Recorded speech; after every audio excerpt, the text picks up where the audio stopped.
নমস্কার বন্ধুরা, অসীমার রান্নাঘরে আপনাদের সবার স্বাগত। আজকে রাখি বন্ধন, তা রাখি বন্ধনের সব ভাই বোনকে জানাই শুভেচ্ছা, ভালোবাসা। রাখি বন্ধনে সবাই সুস্থ থাকুক ভাই বোনরা, এই কামনায় ঠাকুরের কাছে করি। আর আমি রান্না করব রুই মাছ দিয়ে ওলকচু দিয়ে। তা রুই মাছ দিয়ে ওলকচু দিয়ে কীভাবে রান্না করি আর তার জন্য কি কি লাগবে দেখিয়ে দিই। এখানে রুই মাছ নিয়ে নিয়েছি, এই যে বড় রুই মাছ নিয়েছি। এইখানে ওলকচু বড় বড় করে কেটে নিয়েছি, এই যে এইভাবে লম্বা লম্বা করে আলু কেটেছি। এখানে একটা পেঁয়াজ নিয়েছি, আদা নিয়ে নিয়েছি, লবণ, চেরা কাঁচা লঙ্কা, লাল গুঁড়ো লঙ্কা, এখানে জিরে আছে, গোটা জিরে, একটা শুকনো লঙ্কা ফোড়নের জন্য, হলুদ গুঁড়ো, ধনেপাতা আর তেল। তাহলে আপনারা দেখতে থাকুন এই মাছের ঝোলটা কিভাবে রান্না করি। বন্ধুরা, আমি প্রথমে মশলাটা বেটে নেব। প্রথমে বেটে নেব জিরে, এই যে জিরে, অল্প মশলা দিয়েই করব।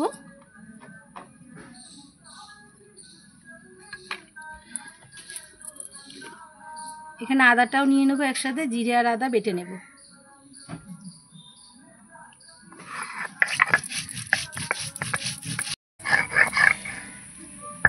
এখানে আমার আদা আর জিরেটা বাটা হয়ে গেছে, তুলে নেব।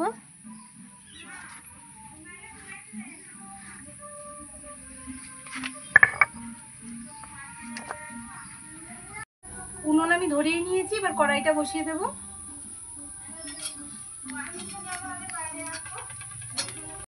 কড়াইটা গরম হতে হতে এই মাছে লবণ আর হলুদ মাখিয়ে নেব। লবণ, হলুদ,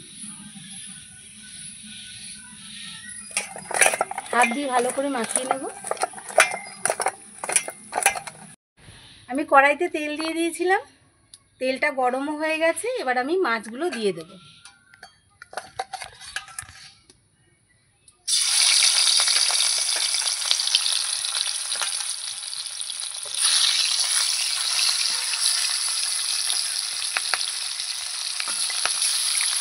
মাছগুলো একটু উল্টে দেব।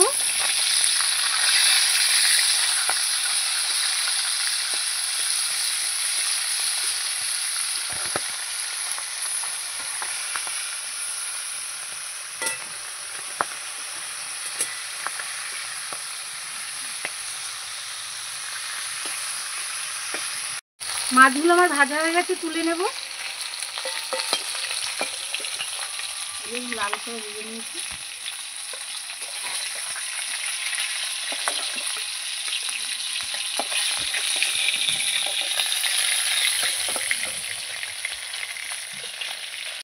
কড়াইতে আর একটু তেল দিয়ে দেবো মাছের ঝোল করার জন্য। ফোড়ন দেব, একটু জিরে, একটা শুকনো লঙ্কা।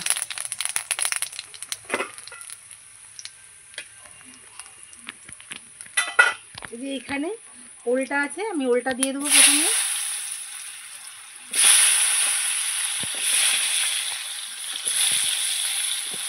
ওলের সঙ্গে সঙ্গে আমি আলুও দিয়ে দেবো। ওল আর আলু একসঙ্গে আমি ভেজে নেবো লাল লাল করে। একটু লবণও দিয়ে দেবো এর মধ্যে। এখন একটু লবণ দিয়ে দিচ্ছি। দিয়েছি, এবার এটাকে লাল লাল করে ভাজবো। ঢাকাও দিয়ে দেবো। ঢাকনাটা খুলে নেব।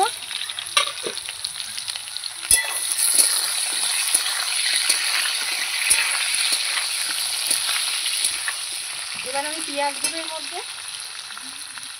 এই যে পেঁয়াজ কুচিয়ে রেখেছিলাম, দিয়ে দেবো।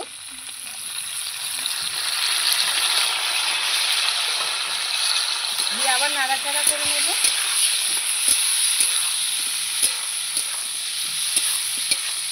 এবার আবার আমি ঢেকে দেবো।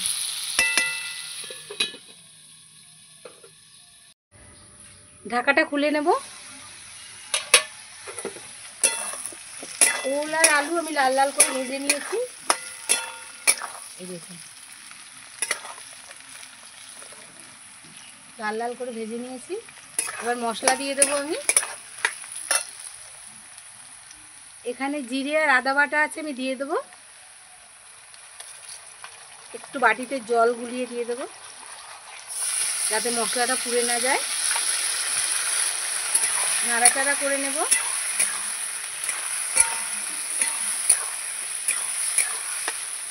এবার এর মধ্যে হলুদ দেব,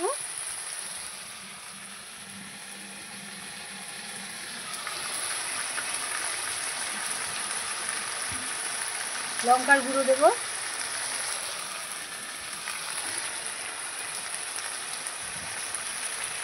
যে যেরকম ঝাল খায় সেরকমই দেবেন। আমি যেহেতু ওলকচু দিয়েছি একটু বেশি দেব। এবার ভালো করে নাড়াচাড়া করে নেব। নাড়াচাড়া করে নিয়েছি, এবার লবণ দিয়ে দেব। এই যে এতটা, আবার নেড়ে চেড়ে নেব। আমি একটু মশলাটা কষাবো।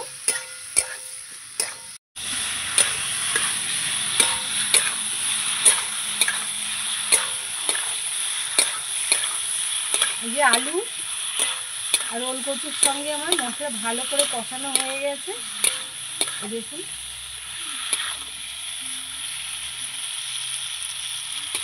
এবার আমি জল দিয়ে দেবো। তেলও ছেড়ে দিয়েছে তরকারির থেকে, এই যে দেখুন সাইড দিয়ে। এবার জল দিয়ে দেবো।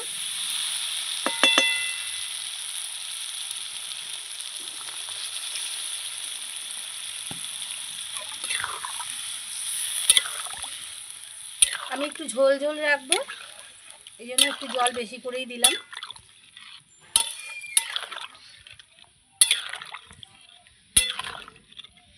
এবার ঢেকে দেব।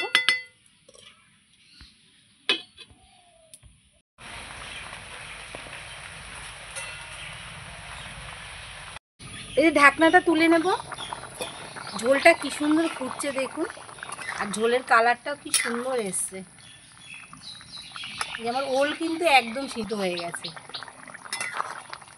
এবার আমি মাছটা দিয়ে দেবো।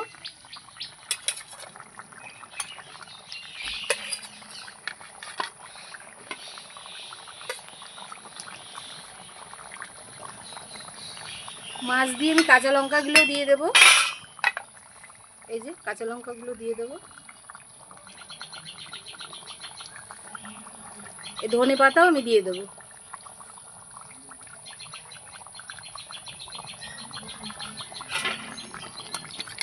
দিয়ে আমি একটু ঢেকে রাখবো, তারপরে আমি নামিয়ে নেব। আলু আমার সিদ্ধ হয়ে গেছে, এই দেখুন আলুও সিদ্ধ হয়ে গেছে। একটু ঢেকে আমি নামিয়ে নেব। ঢাকনাটা তুলে নেব। ঝোলও ফুটে গেছে আমার, সব দেওয়া হয়ে গেছে। এবার নামিয়ে নেব।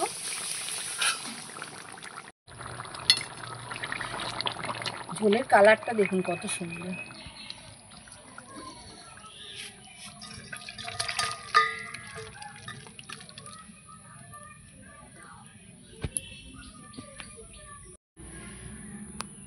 বন্ধুরা এই দেখুন গরম গরম রুই মাছের ঝোল ওল দিয়ে আমার একদম রেডি। দেখুন কত সুন্দর।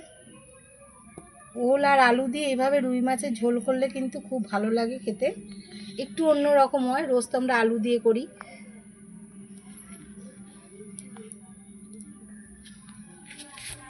বাড়িতে অবশ্যই আমি বলবো একবার এইভাবে ওলকচু দিয়ে আলু দিয়ে রুই মাছ রান্না করে দেখবেন, খেতে খুবই ভালো লাগে। আর ধনেপাতা পড়লে তো কোনো কথাই নেই।